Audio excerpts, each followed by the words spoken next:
واتهاي dhageystayaal intaas hadaan ugu gudubno heesti macaaneed guulasimba mono haatana waxa la gaaray waqtigii aan idin soo gudbin jirnay barnaamijkii falanqeynta dhacdooyinka isbuuca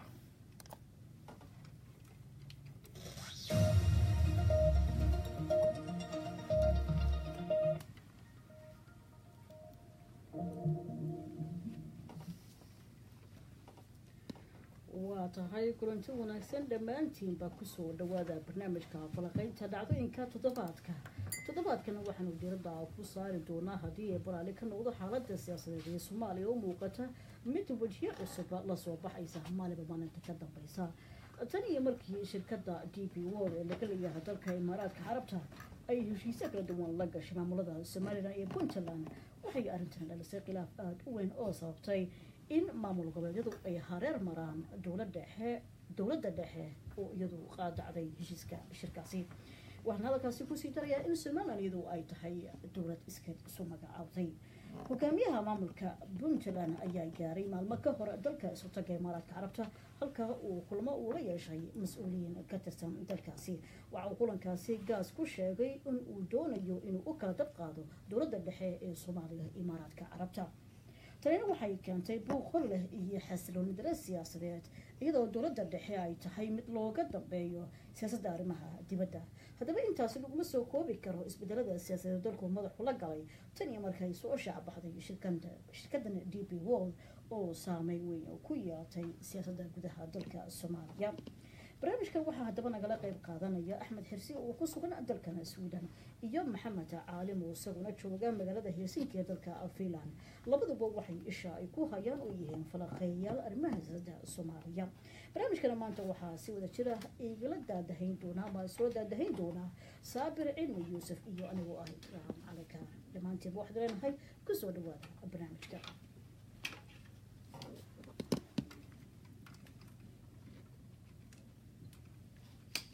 Hello. Sabir. Hello, soo dhawaada ma naqlaysan? Assalaamu alaykum wa maqlaya Maxamed Cali. Okay. Soo dhawaada barnaamijkeena waxaan toddobaadkan anugu hadli doonaa xaaladaha siyaasadeed ee cakiran ee ka taagan Soomaaliya qaas ahaan arrimaha shirkadda DP World ee fadhigoodu yahay isku dalka Imaaraadka Carabta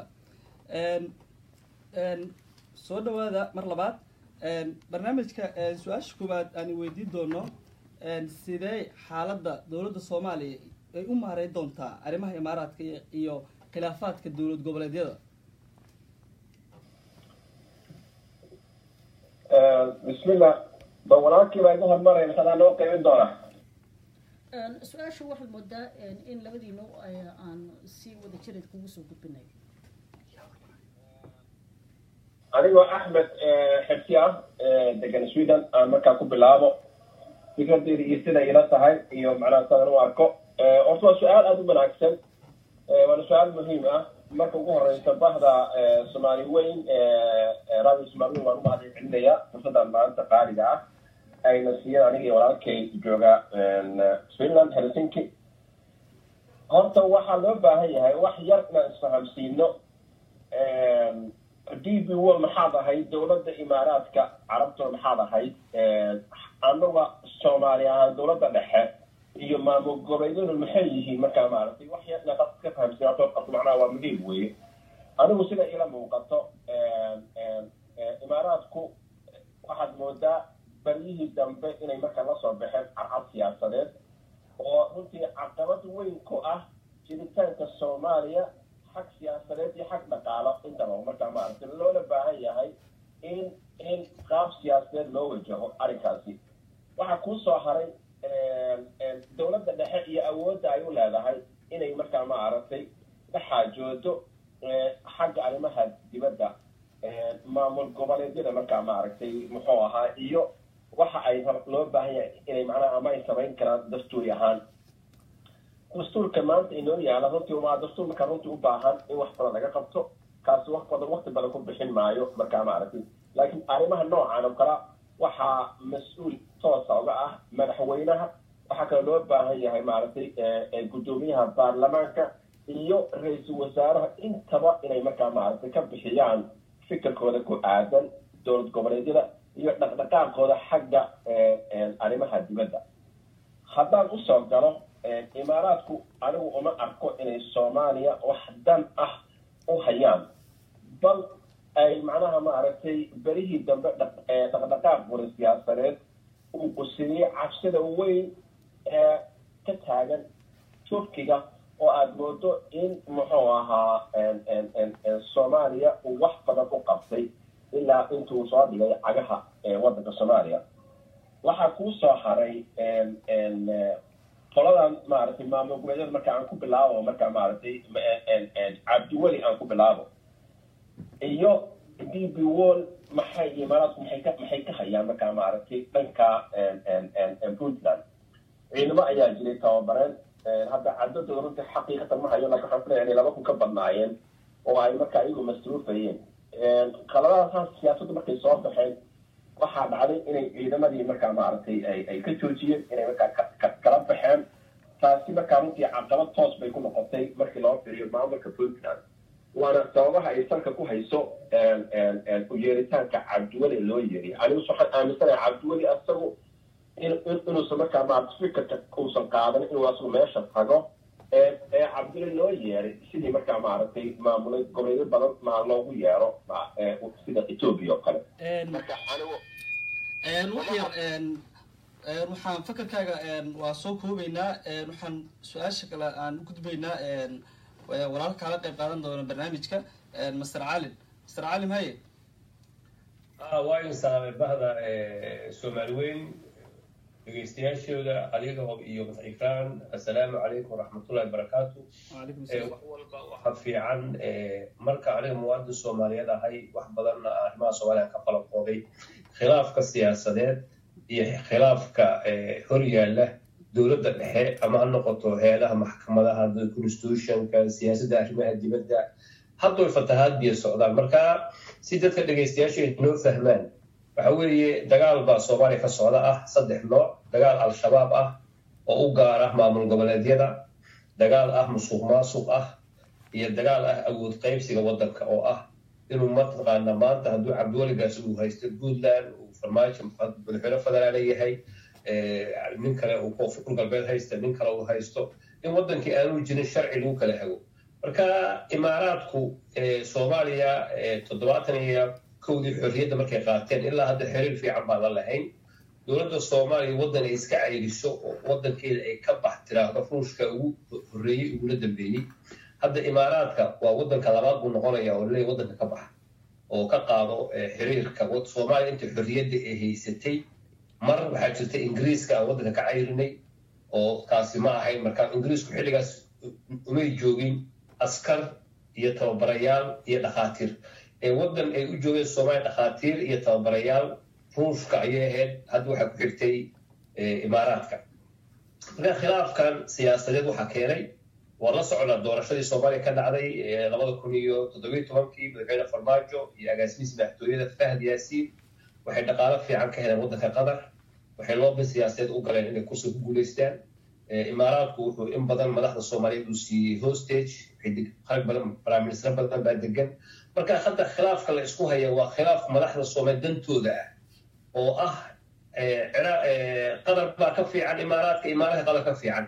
khilaaf siyaasi ah oo sidii waagii uu ruushku nooga exday etoobiya ay shacabka soomaaliya bannaanka usoo istaageen oo ay 5,000 oo askari iyo tababarayaal waddanka uga saareen. qaabka hadday shacabka uga kacaan waxaa la dhihi lahaa imaaraadku waa shacabka soomaaliyeed baa qaxiyey. hadda waxaad moodaa imaaraadku waa la qaxiyey, hay shaqaalihii askartii mushaharka siinayeen maxaa lagu bedelay. marka dowladda waxaan u arkaa in siyaasadda lagu degdegay. anu saasaan u arkaa. su-aasha marka iminka taagan waxay tahay haddii la leeyahay maxaa askartan lagu biilayaa imaaraadkuba intaanu furaha la soo gelin siyaasadda soomaaliya maamul goboleedu si bay u maareyn jireen. soo ma haboono in marka mushaarsiinta iyo maaragtay dhaqaalasiinta ciidamadan in loo helo daw kale oo ka duwan tal imaaraadka haddiiba la istusayo in imaaraadku ay loo arkamaba in ay tahay dal xagaldaacinaya siyaasadda soomaaliya caali adigaan kugu soo celiyay su-aasha anigu imaaraadka waddanka imaaraadka dowladda soomaaliya iyo xildhibaanadooda iyo odayaashooda xaq bay u leeyihiin inay go-aan cad ka gaaraan hadduu la yimaado inuu qaranka soomaaliya dhibaato ku hayo arrintaasi waa in si qaab deganaan ah oo siyaasadeed loo maro haddaad culays siyaasadeed uu ku hayo oo ah in guddoomiye baarlamaan xilkii laga qaaday in doorasho baarlamaan loo diyaargalo guddoomiye cusub in waddankii abaara lasii sheegay in abaarihii hadda fatahaadii ku bedelantay waxaan aaminsanahay khilaaf siyaasadeed oo laga fikiray qaabka loo xalinayo madaxweynuhu wuxuu gaaray puntland muddo dhowr bilood laga joogo khilaafka imaaraadku wuxuu socdaa muddo sanad ku dhow bishii 6 sanadkii hore soo dhaafay marka haddii mushahaarka iyo qarashka imaaraadka iyo waxay bixiyaan haddii hore loogu diyaargaroobi lahaa dhibaata may dhici lahayn hadda waxay puntland ku doodaysaa war shalay al-shabaab baana soo weeraray oo aan iska celinay waxaan isaga celinay ciidamada noo dhiseen imaaraadku oo aan garacad isaga celinay oo garowe isaga celinay oo boosas ka dagaalamayaan dowladda soomaaliya askar nooma soo dirto shidaal nooma soo dirto rasaas nooma soo dirto sidaas la mid ah Jubbaland dagaal uu ka socdaa al-shabaab koonfur galbeed uu ka socdaa hirshabelle uu ka socdaa marka dowladda federaalka waxa looga baahan yahay go'aanka siyaasadeed gaarayso inay deganaansho ku muujiso waxa weeye deganaansho siyaasadeed ayaan u baahanay oo ah in aanan la dhihin 30 baabuur qadar baa keentay imaaraadku inta baabuur iyo gawaari iyo hub keenaysa la yiraahdo weligoodba mataqaan la gooyay wadeen waa in labadaba waa in laga fikiraa maxaa dhacay waddanka Soomaaliya jaamacadda caalin Soomaaliya waxay ku heshiisay nidaam 4.5 dowladda Puntland waxa u matala aqalka sare sanataro baarlamaanka waxay ku leedahay xubno soo arrimaha dibadda in Soomaaliya arrimaha dibadda dowladda dhexe looga dambeeyo wuxuu dhigaa dastuurka dalka Soomaaliya maxaa ka hor imaanaya oo Puntland oo Cabdulle Gaas uu soo mari laayahay dowladda dhexe oo toos ugu dhacay dowladda imaaraadka arrintaasi waxa keenaya maadaama uu madaxweyne farmaajo uu socdaal ku tagay maamulka Puntland odayaashoodii qodobkii ugu muhiimsanaa kala muusan hadlin inta uu madaxweynuhu wareegayay Puntland meelna kamuu sheegin dastuurka Soomaaliya in uu madaxweynuhu awood u leeyahay qodobka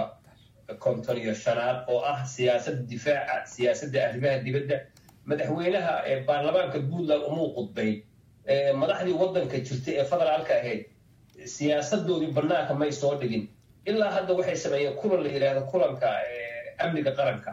marka waxaan anu dhaliilayaa aan u arkaa dowladda federaalka madaxdeeda looga baahan yahay inay baarlamaanada maamul goboleedka tagaan oo ay u sheegaan awoodda federaalka ah iyo siday tahay ilaa hadda waxaad moodaa saaxiib anigu qofna uma propagandeynayo waxaan rabaa in qaangaarnimo dowladnimo naga muuqato oo ah dowladdu wax badan bay qarinaysaa inay wax walba idaacadda ka sheegtaan la rabaa inay u sheegtaan rabaa shacabka iyo odayaasha iyo waxgaradkii shalay fardaha iyo seefaha siinayay madaxweynaha inuu madaxweynuhu fariin u diro haddii markaa madaxweynuhu aanu hadlayn prime minister aanu hadlayn marka hadda waxaad moodaa in shacabkii Soomaaliyeed jahwareer la gelinayo marka anu eedda waxaan saaraya dowladda federaalka oo roolkeeda cadeynay gaar ahaan wasiirka arrimaha dibadda socdaal kuma tegin mana caqadeyn qodobka ah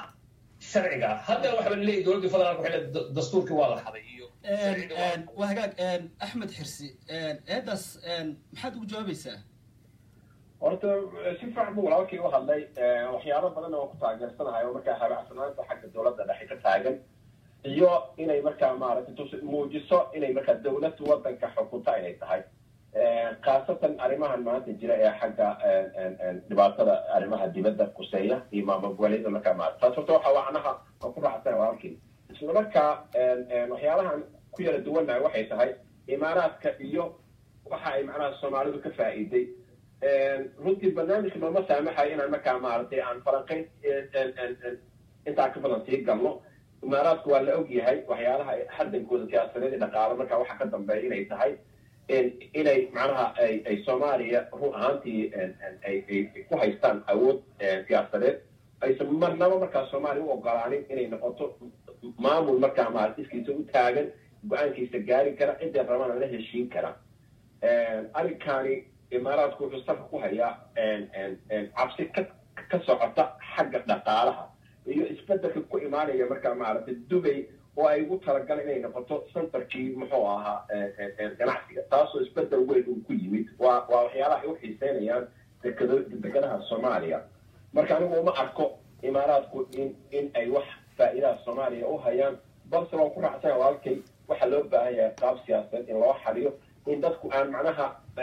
jahwareer lagu ridin in macnaha madaxdu ay hadasho ta kalena markaa maaragtay in waxyaalaha kala doorsiga maaragtay qadar baa fiican iyo kan baa xun markaa maa naftigeeda in laga fogaado waa muhiim wey laakiin anigu shaksi ahaan uma arko imaaraadku inay tahay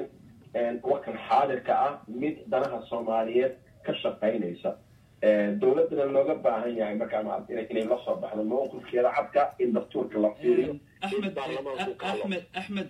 dadka soomaaliyeed ee ganacsiga ku haysta dubai waxay ku doodayaan dhaqaalahooda iyo hantidooda inay ku haystaan waddanka imaaraadka haddii khilaafaadka dowladda imaaraadka xiriirka loo jaro ama ay safaaradooda la baxaan hantida soomaaliya iyo ganacsigooda iyo horumarkooda xagoo ku dambeynaya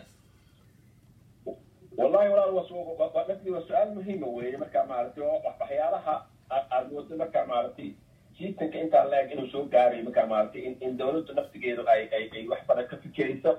laakiin taasi waxaa looga bixi karaa markaa maaragtay ama aan tusaale usoo qaadan karnaa cunaqabateynkii lagu sameeyey qatar runtii oo maanta dhalisay inay markaa heerkii ay joogtay kasii ficnaato ay markaa qadkoodii u bedesheen wadamo kale sida markaa maaragtay turkiga oo kale sida wadama maxaa ahaa iiraan oo kale iyo meelo kale marka way jirtaa inaan macnaha xiriir dhaqaal oo soo jireen ah oo naga dhexeeyey imaaraadka laakiin imaaraadku marnaba macnaha soomaaliya ma ahayn dad macnaha siman xag siyaasadeed iyo xag dhaqaale intaba marka waxay moodaa inay ayagu mas-uul ka ahaayeen qaabkay noo maamulayeen ayna muuqatay sidii turku halkan u yimid inay markaa maarka soo baxaan dardar siyaasadeed oo runtii aan macnaha aan qalbi furan ku jirin waa tahay waxaan rabaa bal inaan su-aasha aan markan siiyo caalin laysuma haysto imaaraadku in dowr xagga dhaqaalaha uu dalkan burburkiintu ku jiray uu saameyn uu ku lahaa laakiin kaba soo qaad maanta imaaraadka xiriirkaa loo jaray oo haddii loo jaro mawaanay soomaaliya heli karin meelo kaleo ay markaasi ganacsigeedii iyo horumarkii dhaqaale ay geysato oo ay u wareegto imaaraadku marba hadduu caqabad uu ku yahay jiritaankii ka dowlad soomaalinimo maaragtay ummaddu ay lahayd oo mar walba uu xagar daacinayo in la helo soomaaliya oo dood xoog leh ka dhalato marka hore weli igraan waxaa rabaa dhegaystayaasha inaan fahamsiiyo marka waddanka imaaraadku waa waddan lagu sheegay ilaa 1,400,000 dadka degan 71-gii xorriyadda qaatay 7 milyan oo waxa jooga dad ajnabi ah oo u badan Pakistan, Indi, Filibiiniyiin, Asian, African, Soomaalidu waa dadka ugu yar inkastoo ay dadku yiraahdaan bagaashka laga soo raro Soomaaliya waxay ka mid tahay waddanka labaad marka Iran laga reebo marka annagu waddanka imaaraadka taariikh ahaan dadkii Soomaaliya u shaqo tagay ilaa marka ciqaamadu ka dhacdo waa la tarxiilaa caruurtooda ku dhalatay xuquuq looma ogola dad ilaa ciidamada imaaraadka ahaa oo heer darajo kabtana ka gaaray oo ciidanka badda imaaraadka noqday oo ciidanka cirka imaaraadka noqday ciidanka imaaraadka 90% dadka u shaqeeya waa dad ajnabi ah Soomaalida ma waa laga soo tarxiilaa iyagoo dagaaladii Bosnia la geeyay iyo kuwii Soomaaliya markii 93 humanitarian-kii yimid marka imaaraadku annagu haddaan caawa xiriirka u jirno wax aan uga baahannahay oo saameynta ay Kenya lagu yeelan karto ama Ethiopia lagu yeelan karto ama South Africa lagu yeelan karto imaaraadka waxaa naga jooga niman ganacsato ah oo badankooda la yiraahdo ganacsatada ku lacagaysta dagaalka sokeeye waxayna geen jireen scrapska biraha maarta ah iyo dhuxusha iyo xoolaha dhadiga iyo labka oo aan mataqaana diyaarsaneen imaaraadku weligeed beeraheena waxba nagama horumarin xoolaha nagama horumarin deegaanka buuland ay joogaan weligood kalluun doon ma siin warshad kalluun kama dhisin meel kalluun marka waa la soconnaa imaaraadka taariikhdiisa waxaan u baahannahay madaxda Soomaaliyeed iyo dadka waxgaradka Soomaaliyeed in siyaasadda waa loo qaangaaraa haddii imaaraadku uu markii hore ku yimid la dagaalanka argagixisada la dagaalanka burcadbadeedka la dagaalanka dadka mataqaana human traffic iyo wixii la mid haduu ku yimid ciidamada meesha uu keenay dan buu wato dantiisa ma naqaano waddanka ma dheeman buu kala bixi jiray ma sun buu ku aasi jiray ma kalluun buu ka xadi jiray intaa in lamid ah ayay ciidamada kale shisheeyeen meesha ku joogaan marka xilligii ruushka aan cayrinay waxaan ka faa'iidaysanay isla markiiba reer galbeedkaan keenay saldhigyadii ruushka laga saaray waxaa yimid maraykanka waxaa yimid talyaaniga hubkii iyo tababaradii saraakiisha waxaa bilaabay maraykanku inuu iskuul maraykana uu xamar ka dhiso ingiriiska lagu barto marka hadal kuma dheeraanayo dowladdaa laga rabay waxaan sanad bay soo socotay khilaafku waa laga heshiiyey maamulgood waa ka heshiiyeen hadda waxaa soo cusboonaysay waxaan aaminsanahay waa jireec iyo hoggaan liita oo ah hoggaanka madaxtooyada oo dhahaya qatar ayaa imaaraadka ka fiican marka taas waxay noqonaysaa markaa waddamadii qaliijka oo aan shalay waxba ku tarin qatar waxba nama tarin imaaraadka oo intaasoo sano waxaa naga gaacsanaya waxna tari qatar iska dhaafo sacuudiga warkiisa daa oo mataqaana carruurtii ku dhalatay iyo dadku dhashay soo tarxiila marka dowladda laga rabay waa sanad ka hor ayay hawshan bilaabatay waa laga heshiiyey dowladdu inay isdiyaargarayso oo ay go-aan cad ka gaadho siyaasadda qaliijka saas ay la muuqataan siyaasadda qaliijka waa laga gaaray go-aan dhexdhexaad baa laga noqday maxaa markaa keenaya in maamul goboleedyadu iyagu ay mar walba dowladdu go-aan kasto ay soo saarto hareer maraan oo ay isxijiyaan dalka noocan iminka tilmaamtiisa noo bixinaysa adiguba aad sheegtay inaan wax faa'iidahan ummadda kusoo kordhin danahiisa mooye in misna qarnimadii jiritaankeedii looga weecdo oo layihahdo al-shabaab bay naga taageerayaan miyaa habboon may dadka dhegeystayaasha inay fahmaan waxa weeye dagaalka la leeyahay wadaadadii al-shabaab laga xoreeyay qatar baa la dejiyey oo ciqaabad baa lagu dejinayaa qatar baa keenaysa 200 milyan oo wadada bilcad lagu dhisayo wadada jawhar lagu dhisayo waa businesskii imaaraadkan ka wada annagu waxaan u baahannahay duba habeen lagu sameeyo waxbarashada duba habeen lagu sameeyo bangiyada duba habeen lagu sameeyo muxuu ahaa maamulka dowladnimo waxaan u baahannahay annagu dhaqaalaan haysanaa dad diasporaan leenahay dhaqaalo wax khayraad nigeraan leenahay annagu uma baahnin wadaad baan qatar dejinaynaa iyo ciidan baan iga taagureynaa burcabeed la dagaalamay marxaladaas soomaaliya uma baahna marka fariinta aan ka hadlaya waxay tahay 24 sannadood annagu carab waxaan ka faa'iidnay wadaad dagaalama wax kale kamaanu faa'iidin marka dowladda soomaaliya siyaasadda khaliijka iyo siyaasadda khilaafka ee jaamacadda carabta waa inay ka gaabsadaan hadday doonayaan inay horumar gaaraan shacabka soomaaliyeed caalin dowladda soomaaliya waxay jirtaa muddo hal sano waxay qabatay wax badan oo horumara sida amniga oo kale dhaqaalaha oo kaleeto dhaqaalo badan ee waddanka soo gelisay waxaa jiro mucaarado badan oo kaga imaanaya maamul goboleedyada mucaarado badan oo shakhsiyaad oo siyaasiyiin caana dalka ku sugan waxaa jiro khilaafaadkii oo qaliijka ku saameyn soo dowladda lama dhihi karo waxaa la saaray culeys oo aysan ka kabsan karin lama dhihi karo dhowr bilood ka hor madaxweynaha sharafta markuu socdaal ku marayay wadada ugu dheer soomaaliya oo aan ciidan soomaaliyeed aanay waardiyenayeen shacabku waa shacabkiisii wadooyinku soo istaageen madaxweynaha maxaa u diidaya inuu markuu tagay baarlamaanka puntland iyo galmudug uu u qudbeeyo yidhaha baarlamaankiina gaas minankaas soo doortay haa gaas haddii uu diido hoggaanka soomaaliya waa inaad go-aan ka qaadaan shacabkii ninka ah isimadii ninka ah waddankan hal madaxweynu leeyahy haddaanu madaxweyne aanu qodobkiisa dastuurkiisa aanu sheegan karayn ma annagaa u sheegnaa oo ah dadka soomaliya ka falaqooda marka maamul goboleedyadu iyagu maxaa la gudboon sidee ayay dowladda dhexe qaladaadkeeda u saxi kartaa iyagoo aan waqtina ku dhimin waan qaraab tagnay iyo imaaraadkan doonaynaa inay maaragtay naga taageerto ciidamadeenada iyo haddii iyagu maamul goboleedyadu ay yihiin kuwo awood leh oo sida ahaatama muuqata ay ka awood badan yihiin dowladda dhexe maxaa diidaya in dowladda dhexe mar kale miiska la fariistaan oo yidhahdaan war sidan dan uguma jirtee sidee ayaan qarnimadeenaan ku ilaashanaa maamul goboleedyada iyo soomaaliya dowlad baa ka wada maqan qofna lacag ma haysto qofna iskuul ma haysto shacabku waa iska shacabka in la kala saarana waxa waaye ma fiicin waxa kala saaraya waa dowladdii federaalka ahayd waxay u kala saaraysaa dowladda federaalka ee soomaaliya wasiirka federaalka waxbarashada kii arrimaha dibadda kii amniga waxaa la doonayay inuu isagu awoodiisa fidiyo inuu isagu tago deegaanka amarka uu kasoo rogo muqdisho amarka uu garowe geeyo waa soo amar waxaa siyaasad baa jirta aanan fahmi karin iyo luqad aan fahmi karin xildhibaanadii waxaa laga soo doortay gobolladii soomaalida baahi baa wada haysa dadka waa wada barakacayaan dadka waa dhibaataysan yihiin dowladnimadu waxay u baahan tahay heshiis qaran baa loo baahan yahay in odayaashii talada wax laga siiyo ururadii bulshada lasoo noolay axmed xirsi caalin dowladda wuxuu ku eedeeyey siyaasad xumo iyo hoggaanka dalka oo go-aankiisa uu jilcan yahay arrinkaas sidee kula muuqataa horta dowladda markaan hadda jirto halka sano colatay anaa horta dib u fiirinaa maarata maxaa ka horeeyey dowladdan waxaan soomaali badan macnaha ay aaminsan yihiin anigu baan ka mid ahay in rajo fiican ay maanta soo gashay soomaalidii maanta inay noqotay in laga hadlo dowlad goboleedyadu macnaha maxay samayn karaan iyo maxaysa samayn karin markaa maarata dowladihii hore noo soo dhaafay waan ognahay in macnaha su-aalaha noocaas oo kalea markaas in masaxa siyaasaddu ay ka maqnayd maanta waxaa laga hadlayaa markaa maaragtay waxaan ma samayn karaan mase ma samayn karaan markaa maaragtay runtii anigu cilado badan way jiraan intaas baan dagaal kusoo jirnay intaasaan markaa mataqaana masraxa siyaasadda adduunka ka maqnayn maanta waxaad moodaa in hawo caafimaad leh ay macnaha na soo gaarayso marka anagu waxaa loo baahan yahay sida markaa maarata aan dowladdan aan waxyaalaha ay ku qaldan yihiin aan kaga saxi karno haddaan markaa maarata aan nahay dadkii aqoonta lahaa ama dadka siyaasiyiinta ah wixii ay ku saxsan yihiin aan ku taageerno maamul goboleedyadana markaa mataqaana maarata runtii waxyaalaha dastuuriga ah inay raacaan weeye markaa maarata inay markaa ka baxaan ama cimilada tagaan ama meelo kala tagaan marka iyagoo waa tashi aysan jirin markaa maarata waxay caqabad weyn ku tahay jiritaanka dowladda dhexe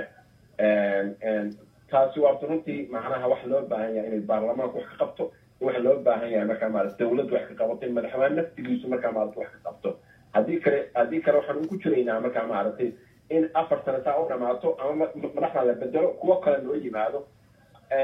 saa markaa business as usual markaa maaragtay wadankiina kheyraadkiisaas loo gurto in macnaha heshiisyo markaa maaragtay miiska hoostiisa markaa lala